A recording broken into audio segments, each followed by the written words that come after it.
கேரள மாநிலத்தில் 25 ஆண்டுகளில் இல்லாத அளவிற்கு பெய்த ஆலங்கட்டி மழையால் போக்குவரத்து பாதிக்கப்பட்டது.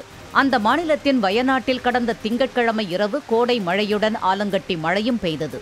ஆலங்கட்டி மழையினால் சாலைகள் மற்றும் வீடுகளின் மேற்பகுதிகள் பனிக்கட்டியால் மூடப்பட்டது. கடந்த 25 ஆண்டுகளில் இப்போது அதிகமாக சுமார் 1 மணி நேரத்திற்கு மேலாக ஆலங்கட்டி மழை பெய்தது. பனிக்கட்டிகள் செவ்வாய்க்கிழமை காலை வரையில் உருகாமல் இருந்ததால் வயநாட்டின் சாலைகளில் போக்குவரத்து நிறுத்தப்பட்டது. இதேபோன்று விளைபொருட்கள் பாதிக்கப்பட்டதாக வயநாடு வட்டார விவசாயிகள் கூறியுள்ளனர்.